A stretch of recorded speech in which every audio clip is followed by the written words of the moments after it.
Well, let's bring in Oroub el-Abed. She's an associate professor at the School of Graduate Studies, the Forced Migration Program at Birzeit University. She joins me now from Amman. Ms. el-Abed, you've worked extensively on forced displacement. We've seen the broad-scale destruction of infrastructure across the Gaza Strip, as well as seemingly specific targeted infrastructure destruction in the south, depriving people of their ability to sustain life independently. What do you make of the intent here? Sadly, this has been very much of a systematic transfer used by this Zionist state since the 1800s. We're not very surprised of what they're doing, and we know that this will continue not only in Gaza, but they are now foreseeing it in the West Bank and elsewhere. Sadly, we are using, I just need to highlight a word that we keep using the word transfer.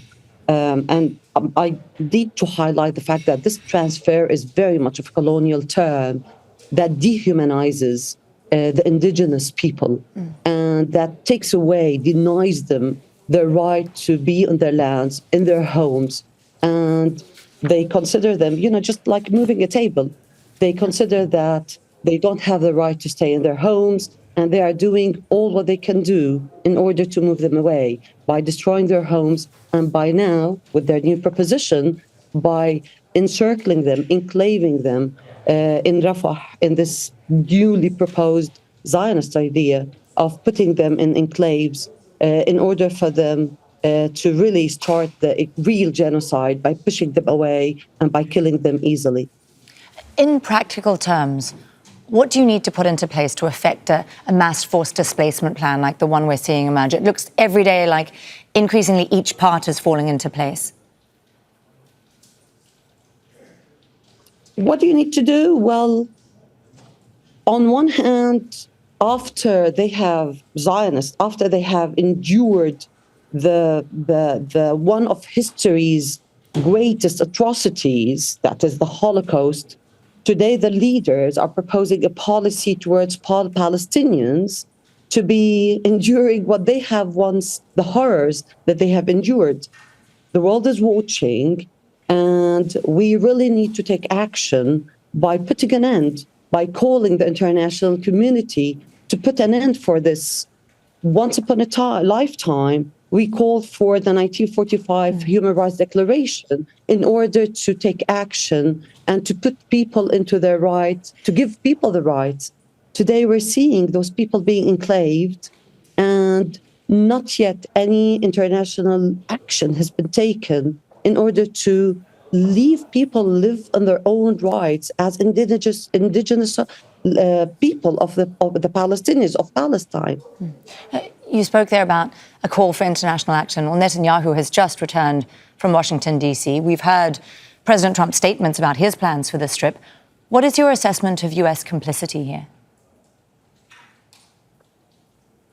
It's the U.S. complicity. It's other countries' complicity. We are so aware that there are many countries that are very much supporting Israelis. Once again, those who once upon a lifetime endured the Holocaust in committing all this war crime. And what makes it really, really bad is the claim that they are now going for this humanitarian gambit.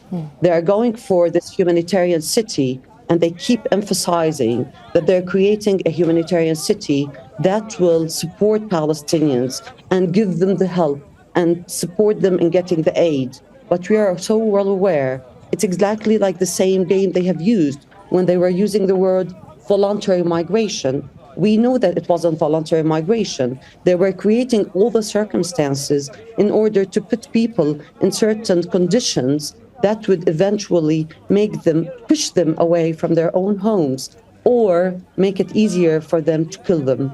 So the American complicit role is this call for the humanitarian city, and we know very well it's not a humanitarian city. It's just another act of genocide. Well, given the unfeasibility of having some 2 million people live there in the ruins of Rafah, many have suggested that this is really just a staging post for a forced displacement beyond Gaza's borders. But what country will agree to support that? Can the US persuade Egypt to do that? We know very well that Egypt and Jordan both have taken a very much of an adamant stand, and that was clearly put in front of Trump, that they will not accept to take any more refugees. Yet we're so also aware that Israelis have been very much doing their underground negotiations with too many countries. We do not really know where they will end up. I fear to suggest any countries, but we know that this is happening. Very underground discussions are taking place.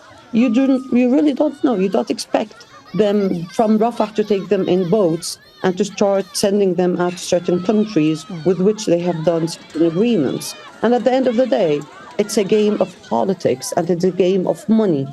Definitely, there are certain exchanges that are happening between Israel, America, and countries, and through which they will oblige these countries to accept these Palestinians.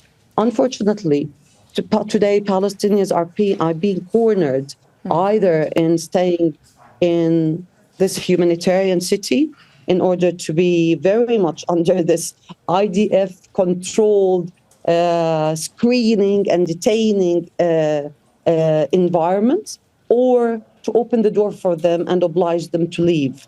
And sadly, the current circumstances with no water, with starvation, with continuous people are left just to leave. Ms. el-Abed, you yourself have written in depth on how Palestine is more than a homeland. Gaza's history is a centre of commerce and culture, how the land itself has shaped the people. What does a forced displacement like the one that we're talking about do to that intrinsic connection to identity? Well, forced displacement, when we're talking about people who are so rooted in their Palestine, when they are so much related to the culture, they have shaped the place, the trees, the olive trees. This has very much, with all the claim that the Israelis have continuously presented to the world, that Palestinians are but Arabs, and it's better off for them to be integrated in this wider Arab world that is common with their culture, common with their religion. The identity is very much different with the place, with their homes, with their established heritage and culture. Now, this taking them away from their homes, that would never mean that they would stop being Palestinians. And we are so aware of that. Today, we have 15 million Palestinians all over the world. They continue to raise their voice about their Palestinianism. And not only that, they succeeded in order to bring in even a populist support to stand up with them for the call of their Palestinian identity and for going back to Palestinian homeland. Oroub el-Abed, an associate professor at the School of Graduate Studies in the Forced Migration Program at Birzeit University. Great to get your insights here on Al Jazeera. Thank you for joining us. Thank you.